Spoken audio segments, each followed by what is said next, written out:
What up, everyone? Welcome to episode 27 of the See-Through Podcast, a podcast that creates transparency on disabilities and the champions with them.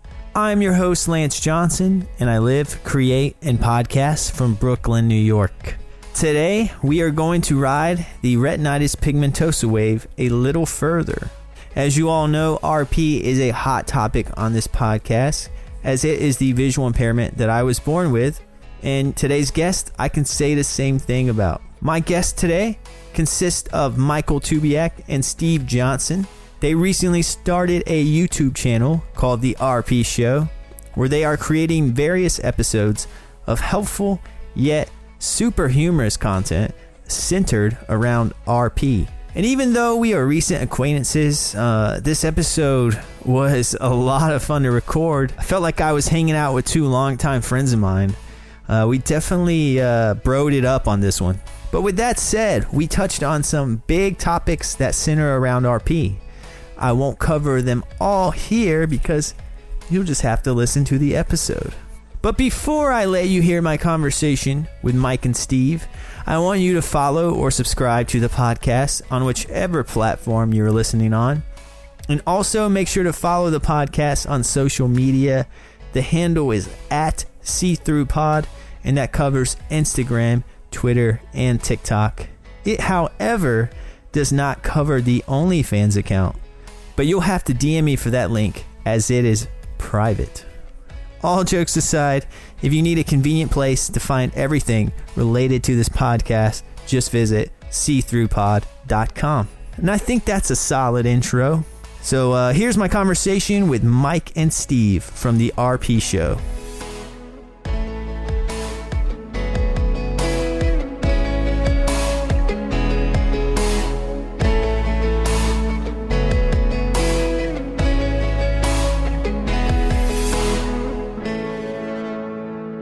I'm excited to have you both on. Like I said, this is the first time I have, two people on from different locations. Okay. So this is like an experiment. Ooh. Three ways normally are.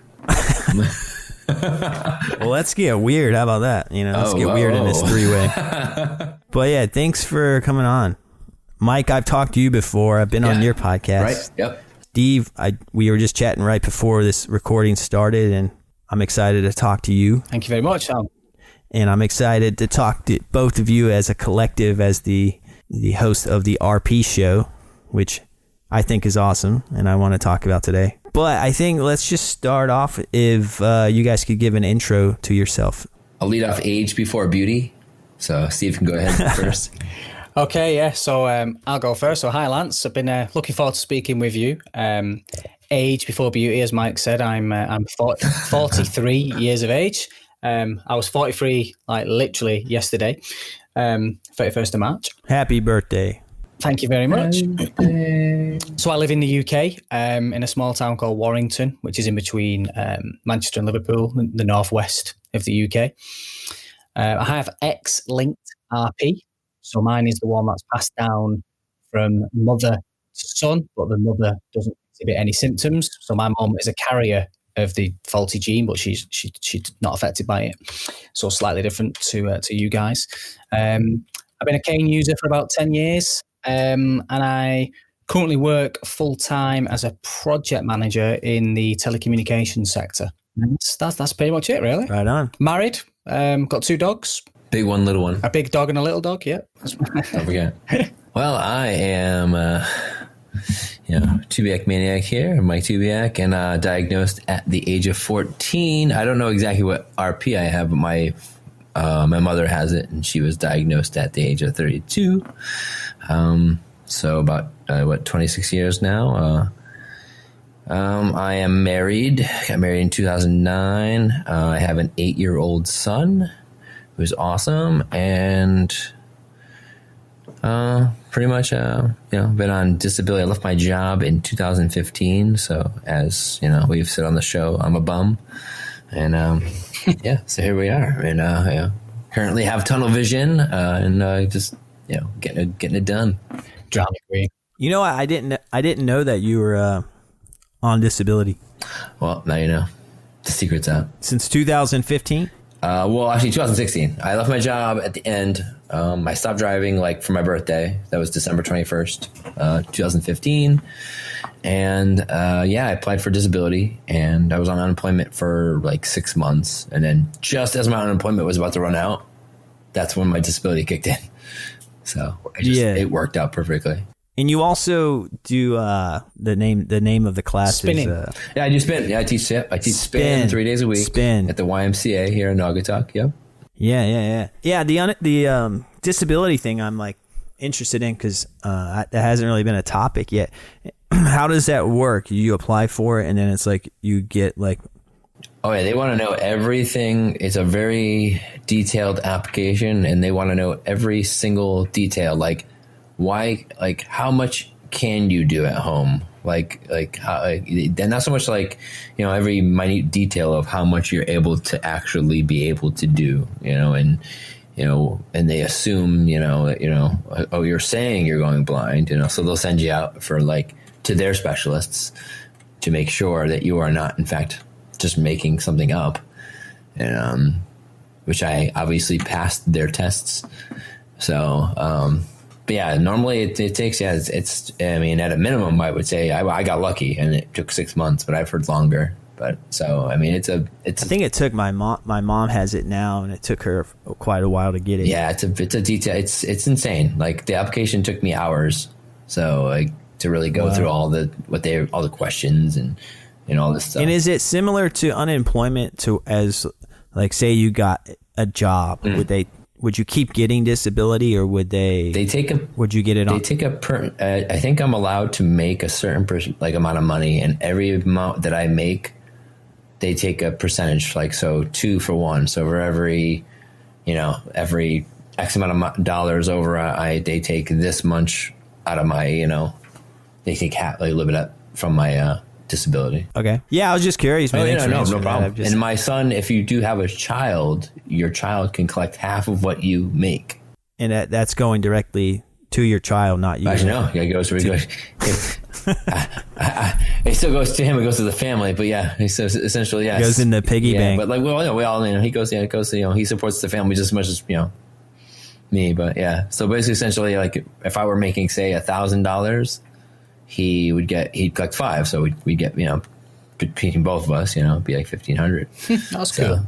And in today's world, with the cost of living, it definitely helps, keep everything going. Yeah, just start cranking out some children, man. That's it. Lots of children. Just joking.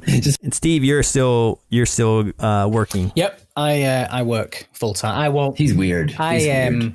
I won't be giving up work. I don't understand why people like Mike turn into bums. Although he says that, but he does still work. he says he's a bum, but he works 3 days a week spinning. But no, I won't be quitting work. I'd just find something I could do. Even if I was completely blind, I'd be like driving a submarine or something that you don't need eyesight for. Driving a submarine? Well, they don't have any windows, do they? So surely they let blind people drive road. I do admire people like Steve, though. People like Steve are the people you admire because, like, so many people, like, fall into the trap of me where we pick jobs that unfortunately we need eyesight for, and it's definitely like cool seeing people like Steve that are saying, hey, you know what? My employers are cool. I've managed to, and I still do the same job, or maybe you had to modify your job. I changed sectors when my eyes were getting really, really bad. But like, I would literally have to be burnt on the stake and buried alive before RP stops me from doing anything. And work, he's just one. I love it. I mean, even I'm inspired. Work's just one of them things. I like to do a lot of stuff, do a lot of travel. I do a lot of things that require money, so not working isn't really an option for me. Plus, Lance will be interested in this. My wife has got quite a severe disability as well. She's got cystic fibrosis, which has got a shortened life expectancy and stuff, so it's pretty much down. Does your wife work? Yeah, my wife works. She's a bum like Mike. She only does 3 days. Yeah,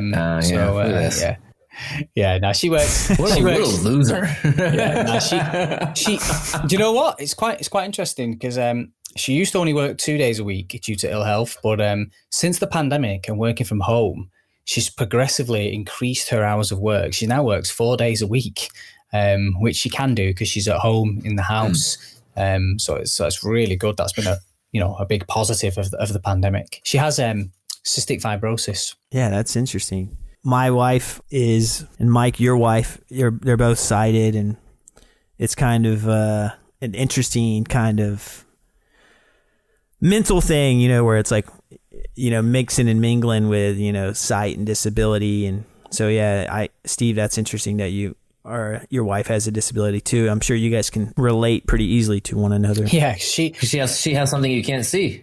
Yeah, she can't breathe and I can't see. So between us, we roughly average out. And she has that disability where like people look at her and she probably looks completely healthy. Yeah, exactly. Like just like us, we don't look disabled, so it's really tough. Yeah, so you pick someone, same thing. We were talking about employment, and it made me think of your last episode, or not last episode, but one of your RP show episodes where you talked about introducing the cane into the work. And then Steve, you interviewed is it your old manager or current manager? My old manager. Yeah, your old manager. And you guys talked about kind of your experience kind of coming clean to him and telling him that your vision's kind of going away and that, you're going to have to do things a little differently, and how your coworkers viewed you when you brought a cane in. They thought, you went blind overnight because you were hiding it so well before that. Well, that's the thing with us people with RP. We get very good. I think Mike quite often says like faking it. We're so good at like hiding, and we look sighted for the most part. And even when we can't see, we know how to look like a sighted person, don't we? So become totally. And the problem that I had was I was working for Vodafone, and we had a really huge office with probably around 1,000 staff in there. And I was one of I was part of the leadership team. I was one of the managers. So I had a team of around about 15 people. And a lot of the people in there knew me because I was part of the leadership team. So I do various activities that put me sort of, front and center in front of all the staff. But just because they all knew me, I didn't know all of them. And it's impossible to explain to 1,500 people that, I've got this condition. So the people, my direct reports, they knew about my sort of situation, but it was just kind of like, Steve's got this thing, he's got bad eyesight, and that's it. But then as it progressed, it got to the point where I couldn't hide it any longer. I was having the odd accident in work and bumping into things, and I'd been putting off using the cane for a long time. And it got to the point where I was like, right, I'm going to have to start using it now because it's getting really hard to walk around the office without tripping over and bumping into things. So that's how the whole thing started. That's how I ended up broaching that conversation, which you're referring to. And my obviously my reservation was, I finish work on Friday night, go home, say goodbye to everybody, say goodbye to reception, security guard, all those people, come back in Monday morning with a white cane, and everyone was like, what the hell happened? What the hell's happened to him? That must have been one hell of a weekend he's had. He was fine on Friday. He's real hungover. But you two guys, you two relate to this because obviously, we don't look like we have a problem, do we? But the second you hold that cane, it is now. It's a switch. I thought you're blind now? What happened? Yeah. And I'm going to be going through that soon. I just bought my first cane, so I'm going to start taking some O&M classes and getting familiar with that. You're doing it like the right way. See, I just was like, I'll teach myself. Like, it's kind of funny. Like when I got it, I ordered it from Amazon, which is, I find it bizarre. Like you're just ordering, yeah, right, yeah. So did I. I ordered all my canes from Amazon. Like I thought it, would be like some kind of special kind of thing. Like, oh, you go to the doctor and it's. That's how I got mine. I didn't buy mine. Mine was given to me by social services. Oh, you're special. Yeah. And it's like here is this very specific cane that is tailored to you and your height and. But it's just $20 off of Amazon. So I opened the box and then I was like taking it out and like, of course, you got to do a little test run. So like closing my eyes, walking around my apartment with it, and having no clue what I'm doing.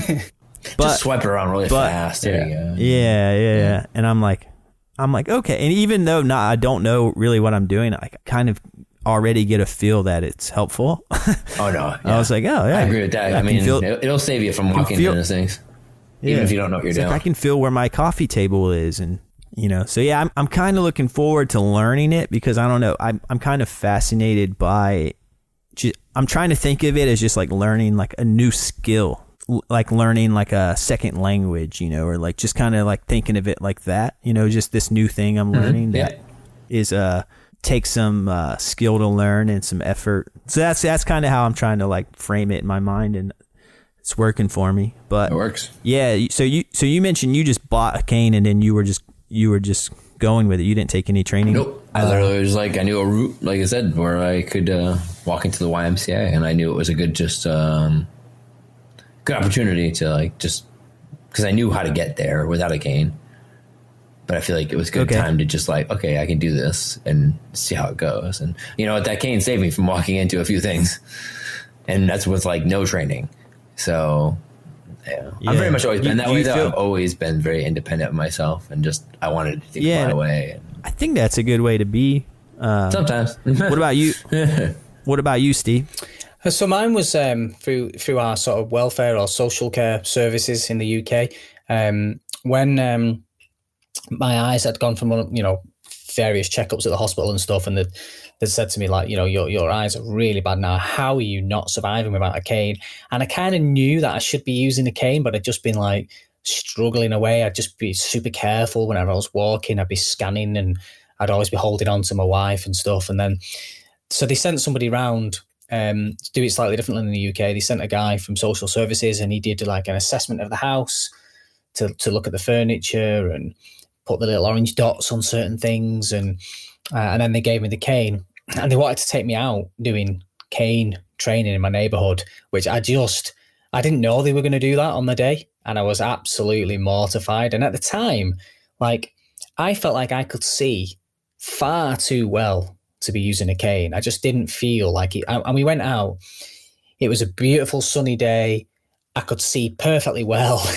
And I felt like such a fraud. I was like, why am I walking around with this old man, like being shown how to use a cane? And then once my cane training was finished, I just put it in a drawer, and I didn't use it again for about probably 4 or 5 years.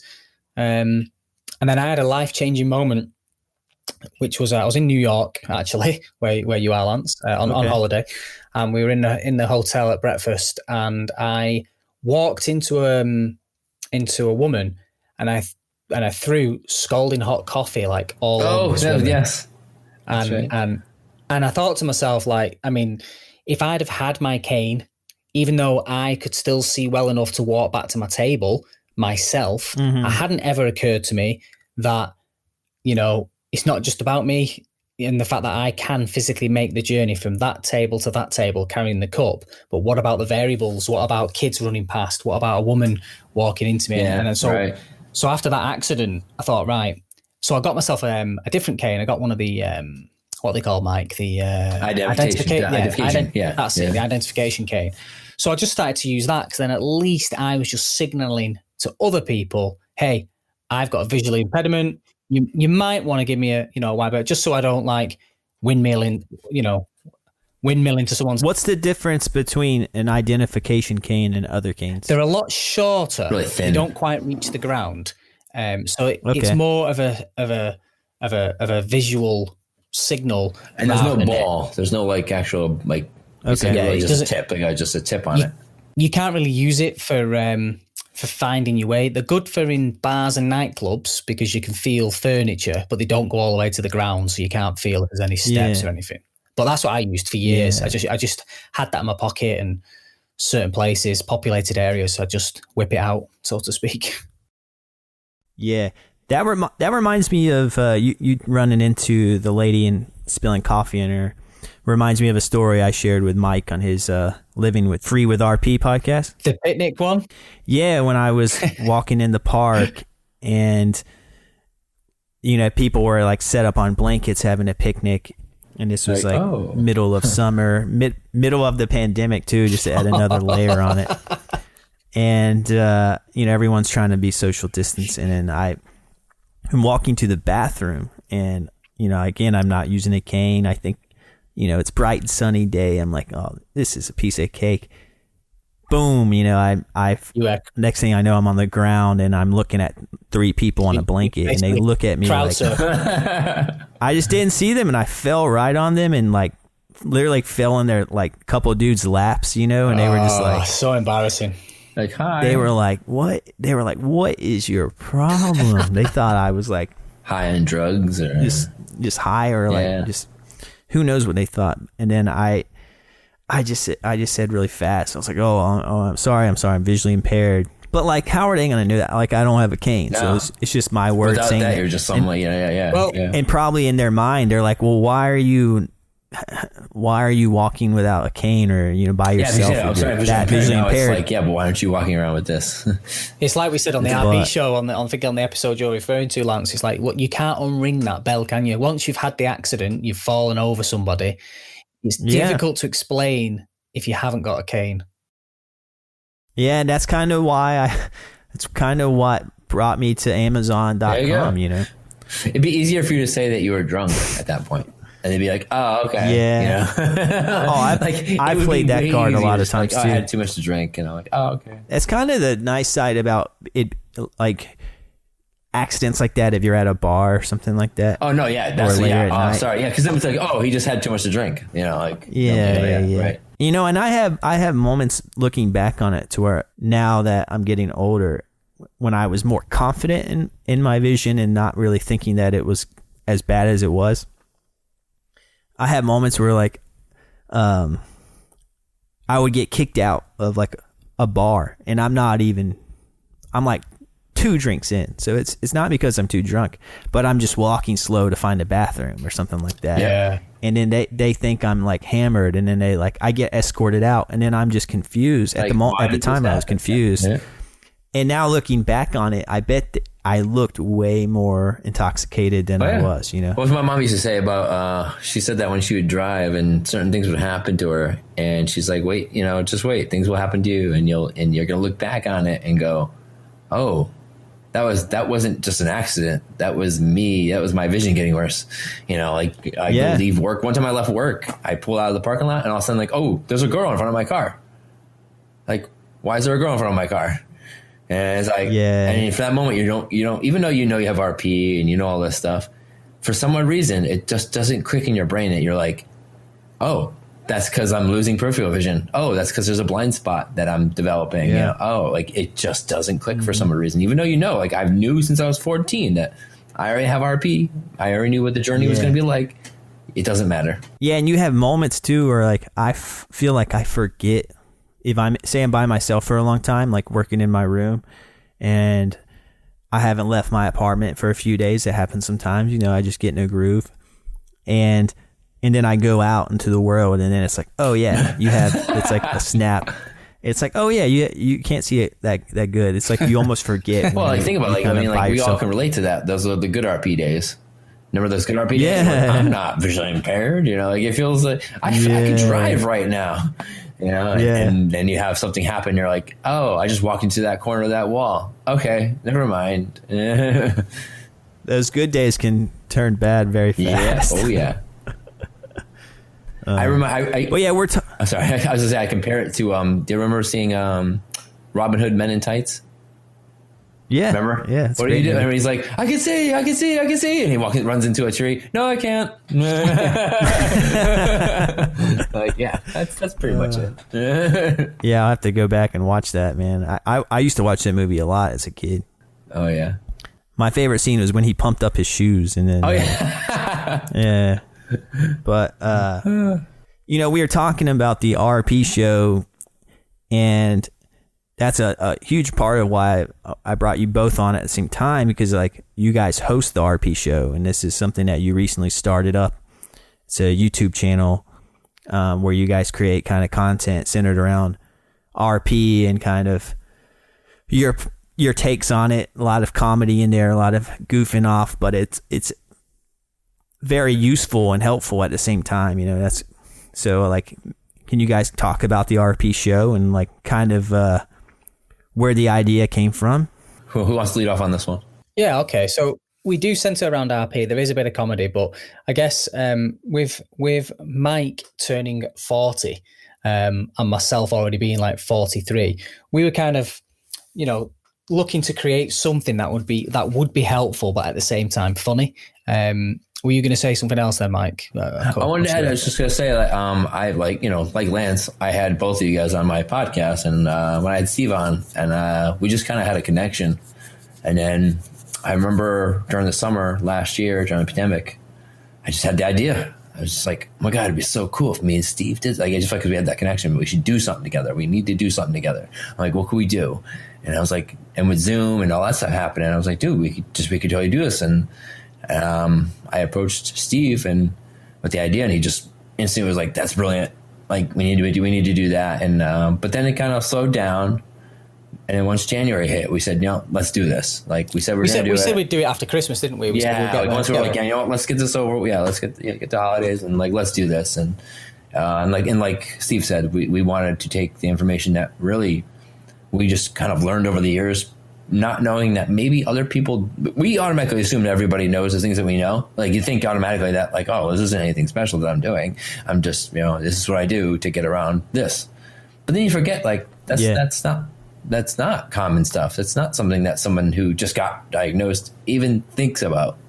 So it's just good to have that information. I think I noticed as well, like when you look at the sort of RP community and social media these days, there's a lot of like inspirational people that are all over social media, and they're all, especially Instagram. Instagram seems to be quite rife with it. And I don't know, you guys probably get this all the time, but I always get told by sighted people that I'm inspirational, and a lot of the time, totally. It's for stuff, and I'm like, why? Because I tied my own shoes today. That's you mowed your lawn today. Yeah, I'm like, wow, because I've got my t-shirt on the right way around 2 days in a row. Well, yeah. Woo, yeah. So I get a lot of people telling me that I'm inspirational for doing like day-to-day stuff, like just what a normal person would do. But because I've got RP, my friends, and then a couple of them have said, a lot of my friends have said, you should do stuff. You should give something back to like the RP community. Cause I don't really do anything like that. And then I thought about it, and then I've been on Mike's podcast and stuff. And I thought, yeah, I probably should do something and give back. Because if you look at like a lot of the famous Instagram type people and the influencers in the community, a lot of these people that are trying to be inspirational, they don't work. They don't have a job. I'm like, what are you in? They go on about, oh, I'm here trying to inspire people with RP. And I'm like, well, you're not that inspirational because you give up. You found out you had RP on Monday. You quit your job on Tuesday, and you've not done anything since apart from be all over social media telling everyone you're an inspiration. And yet there's probably out there loads and loads of people. In fact, I think one of you guys listened to one of your shows. It might have been yours actually, Lance. One of you had a lady on. Okay. Becky somebody or other who was Becky Andrews. Yes, that's the one.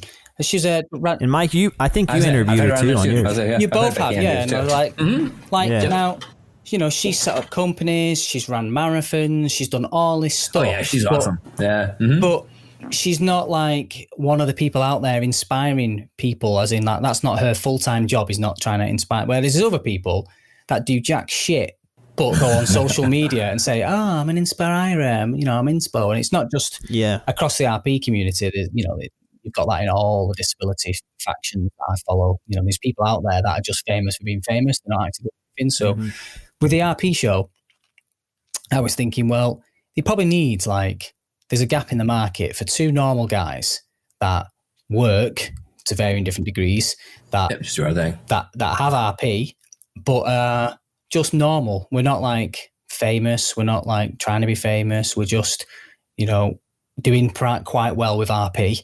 Both got severe RP now, both cane users, but we can maybe shine a bit of a light to the newer people that are going through some stuff with RP to say, well, it's not all bad. Yes, you're going to lose your eyesight, but you could still work. There are fully blind people that have been blind from birth that still have jobs. They still go to the gym. They still work out. They still have friends. They still get married. Yep, all that stuff still happens. It's not the end of your life, is it? It's just the end of your sight. It's like you said to me, about my live. I was recently live on Facebook, and Steve noted something because I said, you know what? I'm on. Yes, I joke about being a bum, and because that's a joke, because I'm on disability and all that. But I do stuff like. I don't like just sit at home. I'm a stay-at-home dad. I have an 8-year-old that I take care of for the most part. I run a household. I pay bills. I work out. I work on a Mustang in my part time. I like I said, teach spin threads. I do things. Like I don't just want to sit there and be like, well, I have RP, so it's okay. I can just stay home. You're still productive, and you're not giving up, are you? No, that's like ridiculous to like think that way.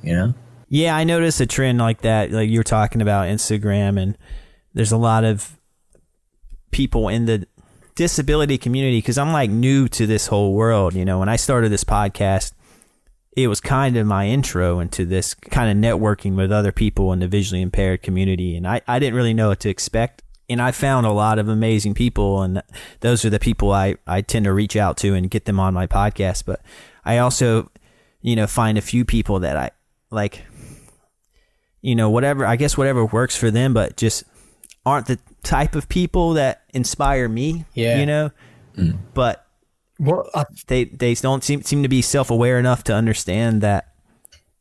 I don't know. I like self-awareness is kind of a key thing I look for in my guest, I think there's a lot of people out there that we probably will never get to speak to that have got like RP or other disabilities, but they are just absolutely smashing it. So instead of being doing what we're doing and on podcasts and stuff, they're just out there living their best life, and they've not thought to go on like the Facebook groups or whatever, because they're just out skydiving instead of surfing the what I mean? They don't think about giving back. They're just trying to live their lives. They're the people to try and connect, because they're almost like the unsung heroes, I guess you could say.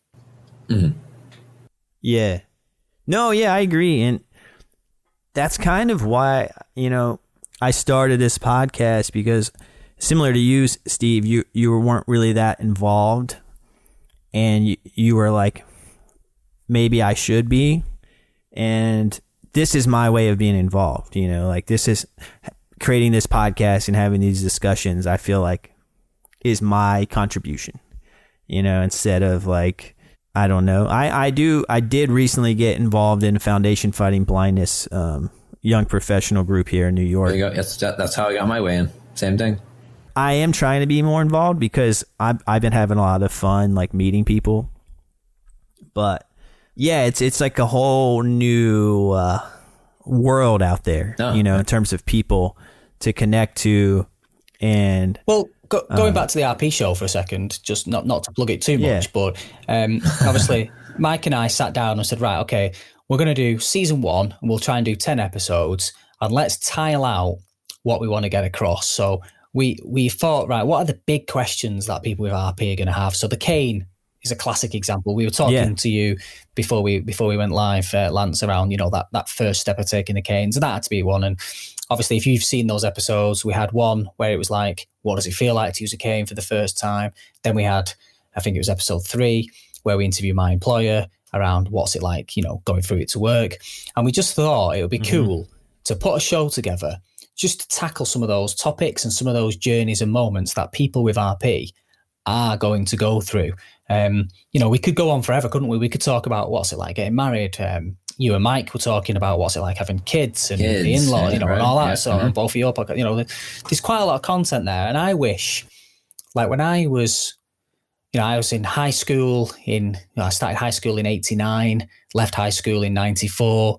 And through all that time, Facebook hadn't been invented, YouTube hadn't been invented, there'd never been a podcast. And I honestly thought RP was really rare, and there was nobody else in the world with it. I just had this weird, condition. I only found out I had it when I was 18, because my parents knew that I had RP when I was 3, but they chose never to tell me and kept it a secret. And I found out on my own accidentally at 18. But I didn't realize. And now I've come into these Facebook groups and I'm meeting people like Mike and people like yourself, Lance, where it's quite cool to meet other people with RP and to share experiences. And me and Mike just thought, if we get this little show together on YouTube, and my ultimate goal is that some 18-year-old guy or girl stumbles across that channel one day, and it gives them a bit of a toolkit of how to approach their journey with RP and how to navigate through some of these tough situations. And if they can see me and Mike larking about and laughing and joking, they might just think, you know what, this isn't going to be that bad because those two guys have done it and they still seem quite happy. Yep. So yeah, that's awesome, man. And I feel the same way. I actually talked about that on my last episode with Becky. Is like I started this podcast kind of as like something that I'd want a younger version of myself to be able to hear, you know, because it seemed like I had a hunger for this kind of knowledge and these kind of conversations when I was younger, but there was nothing for me to except go to like a group. And like growing up in North Carolina, I grew up in like a small town, and you know, there's just not much. Right. You know, there's not like a huge RP network in Hope Mills, North Carolina or anything. But like when you know, with the internet now and like being able to produce a podcast in your bedroom and social media and just access to the internet, it's just like it's a game changer. So I'm having fun. Yeah, it's exactly the reason why I started my podcast. I mean, you spent all those years doing all this stuff and being like, you know what? There's not anything really out there for people with RP. So like just before the pandemic hit, it was like, hey, you know what? Like this is a good chance for me to get out there. And like my friends were doing podcasts and stuff like that. And I'm like, yeah, you know, I'll give it a shot. You know, Sorry, Mark. I was just going to say, I think what's been cool about the RP show is some of the comments we get and some of the messages. You know, it's definitely nice when somebody says, you know, this has really helped me. I was thinking about this, and you've just put it in a good context for me. That side of it's been really good.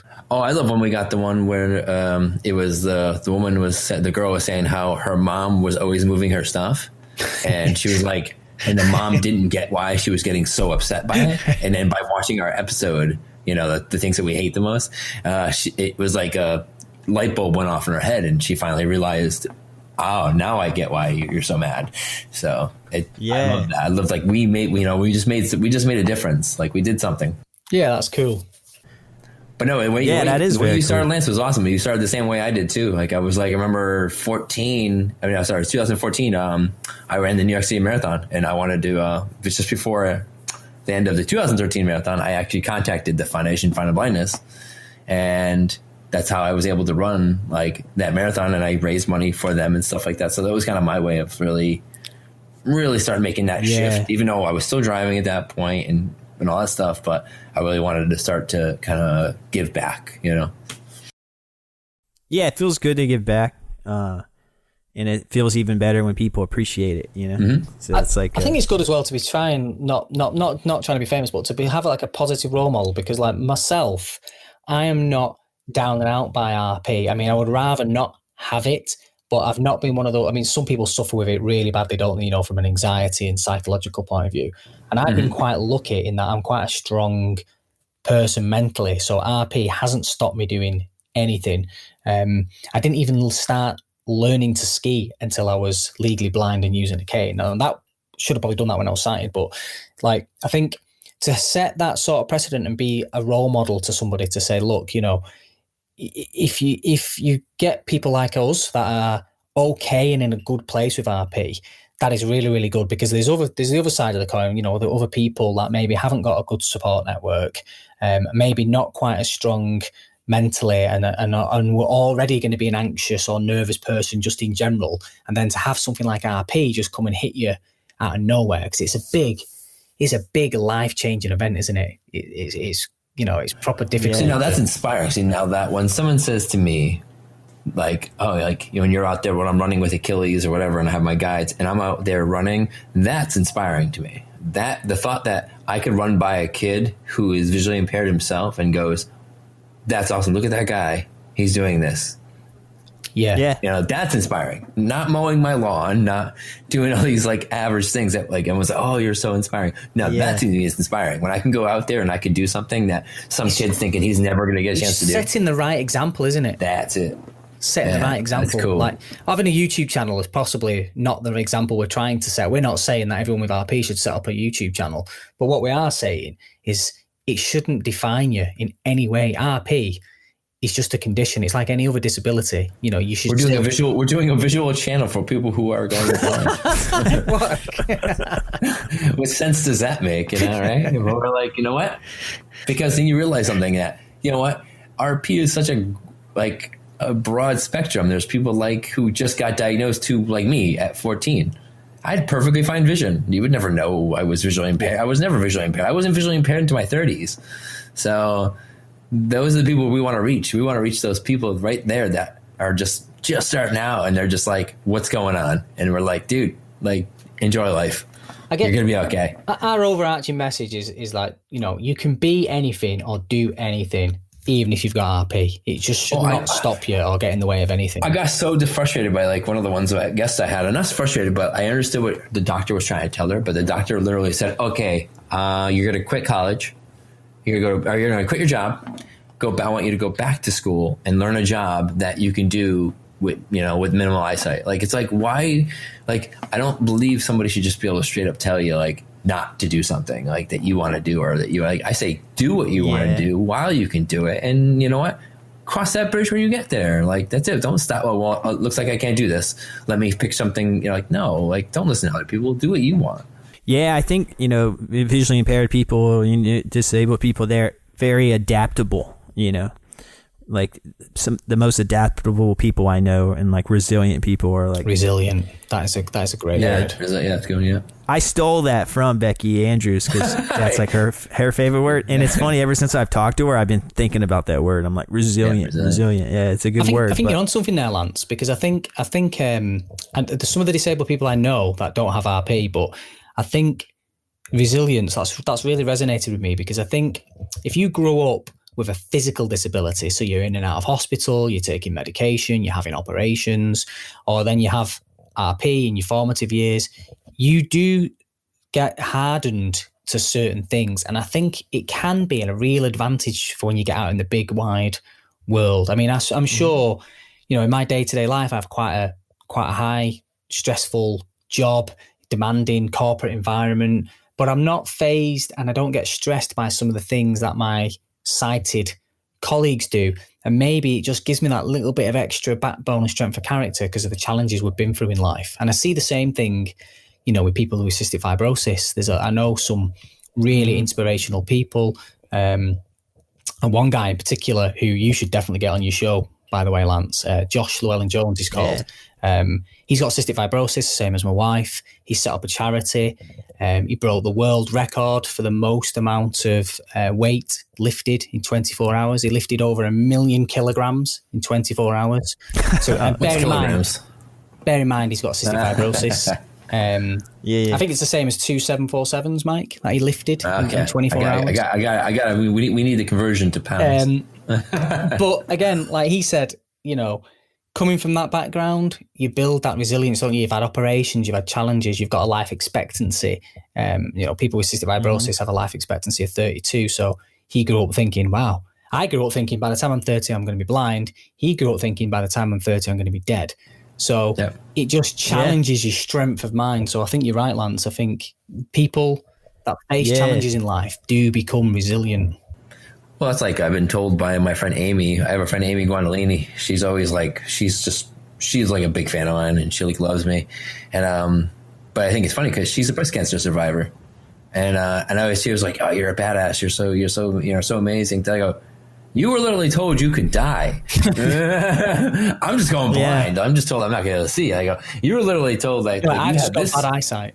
Yeah. So it blew my mind to have somebody be like, just that inspired by me, that literally, you know, it was in a way worse situation than me. So it's like, it's crazy. Like there was, like I said, resilient, like, you know, our skins are much different than a lot of people's skins. Like I get frustrated when I see people also postings on like Facebook or social media that they're having a bad day and it's because they couldn't get their favorite coffee or something. I don't know, whatever. And you're like, is that your worst? Is that really like that important to you? Like, is that, you know? Yeah, I agree. And that's kind of why you know, when I started this podcast, I was like, oh, I'm going to talk to everyone, you know, not just visually impaired people, just because I feel like my biggest interest lies in like adaptability and how people adapt to, you know, things in their life or their disability. And like, I think there's a lot of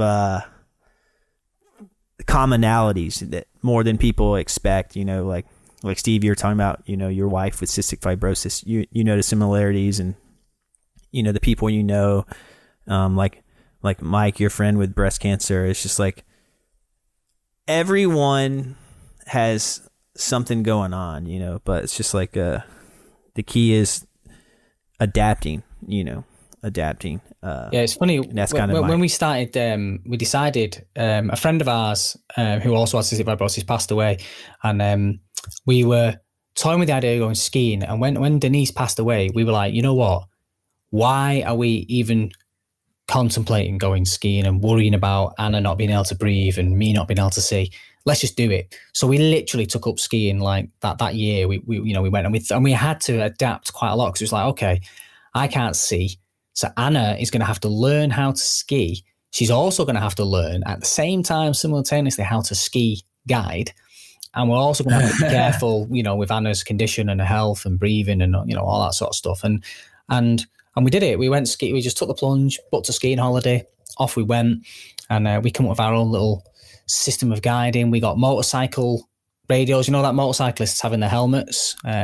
We got there. Yeah. I retrofitted them to our ski helmets, and then we figured out a system of commands, and then off we went down the mountain skiing with Anna guiding me. And I got Anna a bright orange vest, which was really, really bright, with guide wrote on the back. And I had one that said blind across the back of it, just so people could give us a wide berth. And we did it. We adapted it. It was tough, but I think you've got to absolutely go for it. I heard a great saying, which is everybody has got two lives, but the second one only starts when you realise you've only got one life. Yeah, that's a great saying. And it's a great, powerful saying because you think, what I'm waiting for, just absolutely get stuck in because you're not here very long. So while you are here, don't let anything hold you back. Just absolutely get stuck in. That's it. Yeah, and that's I agree, and that's very helpful for me. Like when I was younger, I would almost like get lost in my head sometimes worrying about the future because I know what's kind of coming up ahead because my mom has RP, so I was able to kind of have like a firsthand perspective of kind of what's in store for me. And I know, Mike, you're in similar shoes, so like I going to college for studying film, So that's interesting, Lance. So you still selected that even though you knew you had a perishable skill there. He's like me. I still picked a field. I picked a visually impaired field. Like I still went to college. I already had RP, and I still picked going. So you both gone into visual sector, fields. Yeah, we didn't give up. What was your thought process then, Lance? Did you just think, screw it, I'm going to do it anyway, or? Yeah, my thought process was, I still have central vision. It's what I like doing. I'm the kind of person who, like, if I'm not interested in something, then I absolutely, it's almost like impossible for me to do it. Yeah, you have to be like invested. You be like really. Like for example, like I got married last year in December. I just now sent out the thank you cards for the gifts, because they were just sitting on my desk, and my mom kept texting me like, send those cards out, and it's just because two things. Thank you cards and writing letters. Like I can't remember the last time I handwritten anything. And then I feel like I have to write like this very personable message on these cards. I consider myself like, I feel lame saying this, but I consider myself a creative person. So I can't just write, thank you for the gift. I have to write something else. I have to write like this kind of joke or something like that, and like this really tailored message to whoever I'm sending the card to. So it took me longer. And I think that's kind of why I studied film, because it was like it's just something I was into and kind of matched my personality. And I just, there's not much else I like could do or would want to do, And do you sort of see yourself just doing that forever? Well, it's kind of interesting because when I went to film school, I had big plans to be like a, big time director and like work in the Hollywood film industry. And I've worked on, some big sets and productions. And wow. I learned very quickly that like I didn't like it because I felt more like a stagehand. I wasn't as creative, you know. I was just like a small part of a large team. And so I went and kind of switched over to marketing. And I've made a few short films here and there. And, you know, it takes a lot of...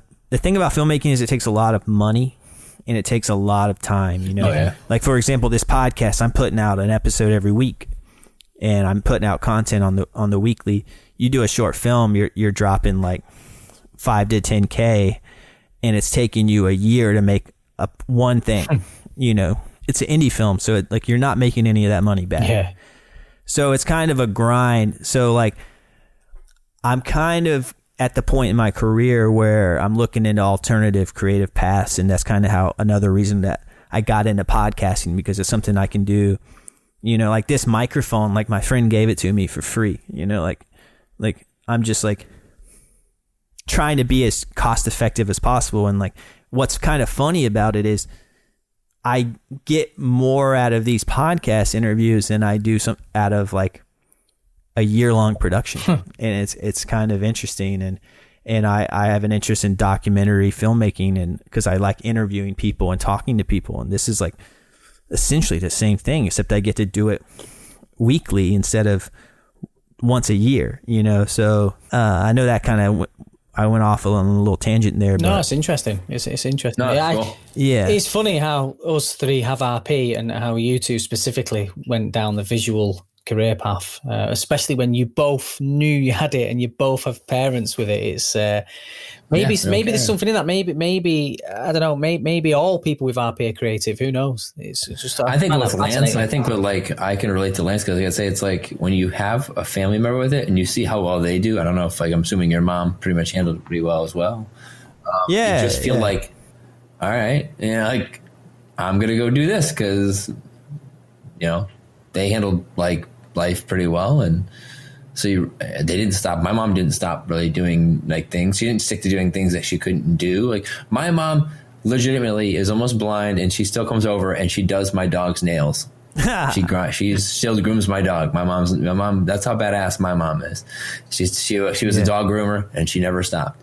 So dog trainer and all that stuff. So that's it, man. Like that's what I came from. I came from that attitude of maybe that's another reason why you have the attitude that you do, Mike. Maybe that's why you're not suffering from anxiety and depression because of your RP, because you've seen I definitely have anxiety. I definitely have anxiety. I mean, I get that. I mean, I have anxiety, but I mean, I try to handle it. I mean, in my own, natural ways. And I think that's why I work out and got into fitness and stuff, because I feel like that helps you with your mental state. And so I can relate to people who do suffer from that mental side of things too, because definitely I've been diagnosed bipolar when I was in my early 20s and that stuff. And so that's something I do struggle with, but that's why fitness is it's my rock. It's but you my don't church, struggle, do you? You're on top of stuff is what I'm saying. Oh, no, so you're doing a good job. You're not like, I think maybe, and like Lance, obviously, Lance, you're obviously being productive and doing all this sort of stuff, but I guess you both have had sort of a good example, haven't you, to sort of say, look, this isn't the end of the road. You've both got parents that's still okay. Well, you ever see those comments on? You ever see those posts on Facebook where someone's like, "Oh, I just got diagnosed," and it's like, "Oh, my life's I can't," or like, "Oh, my son just got diagnosed." Oh my god! Like, there's that part of me that's like, "This isn't bad." And you don't know how you don't know how to tell them that. Yeah, you don't know how to be like, sorry you feel this way, but you're wrong. Like it's okay. And I wish I could just, take that away from them and be like, it's fine. Like, listen, it's not bad at all. Like, I understand you think it's over, it's bad, but it's not. Yeah, exactly. And like, I agree. I'm on that Facebook group, and I'm coming from the place where I saw my mom, who has RP, legally blind, work a full career and retire as a school teacher. There you go. So it's like she's going to class teaching. That's a brilliant example. And I bet you she still cooked your dinner. Oh, did laundry every day. Took care of the house, right? Did everything. So she did everything. She sounds like one of the unsung heroes that I was referring to earlier. So she's probably not been all over Instagram and on, all over the place. No, not at all. That your mum is the type of person that I find inspirational. Someone that has the people that just continued on, the people just that, smashed it. It's not stopped them. You know, she's not walking around in a t-shirt saying my blindness doesn't define me. Like my mom is literally, like I said, my mom is literally still, you know, she takes care of her own dogs. Like she's probably blind by now. That's like, awesome. Mom's pretty much that's blind. awesome. So that's like, proper inspirational. People that just get on with it. That's what's up. Yeah, those are the people. Yeah. But that, I think okay.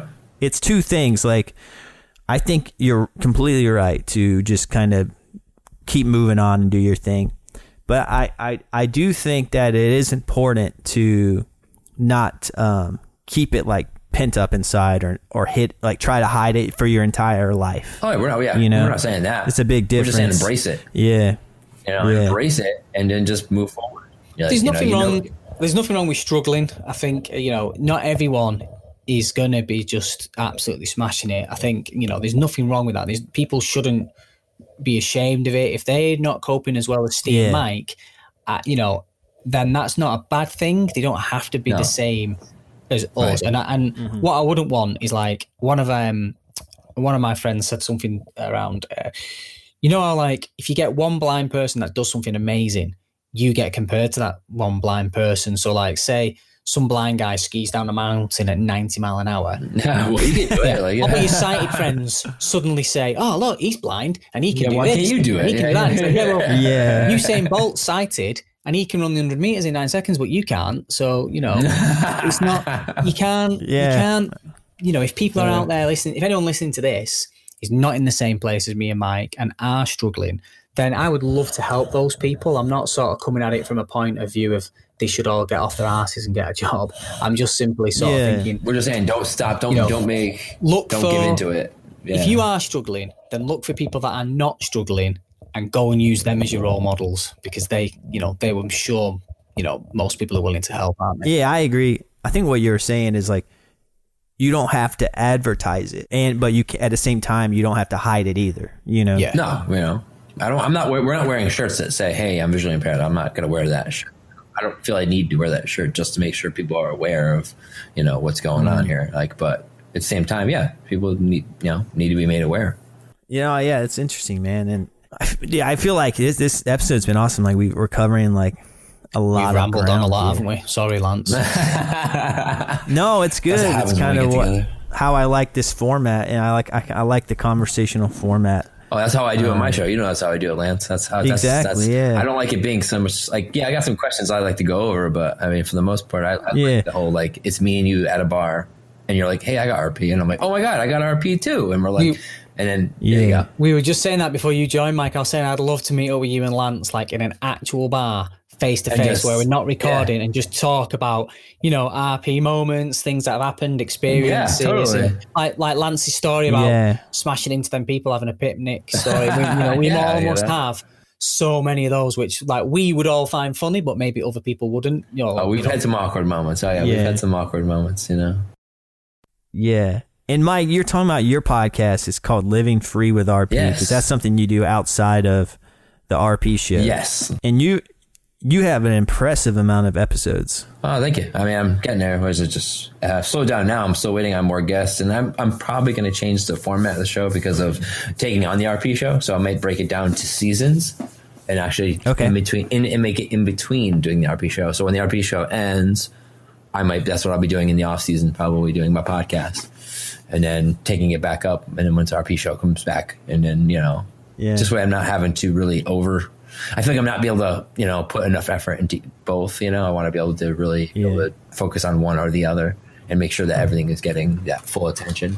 But yeah, episode 51. That's how much about now. Wow, 51 guests. 51 guests. Yeah, and you talk to people only with RP. So if you're listening and have RP and you want to hear 51 different perspectives. There you go. Including myself, because I'm one of the episodes. Yeah, and Steve. All three of us. Yeah, it was cool. So, and I think I got one perspective from. I had one person on that was actually the sister of someone with RP. That's interesting. So I got, and I'm still waiting to get one more person that actually is the parent of someone with RP. Okay. So I'm open to that as well. Like, you know, hearing both perspectives on that. Yeah, I'm interested in all.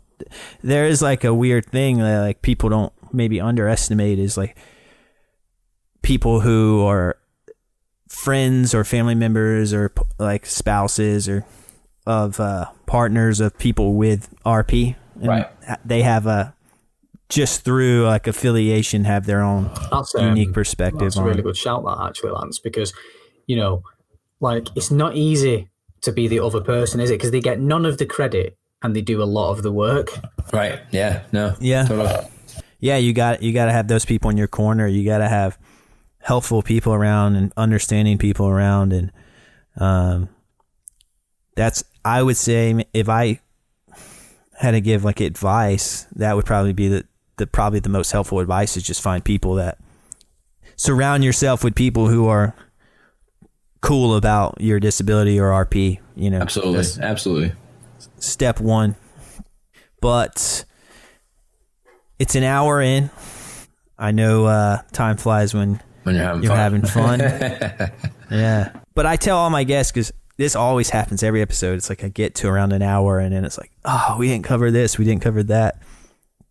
And you know, these conversations can go on forever. For 10 hours if we wanted it to.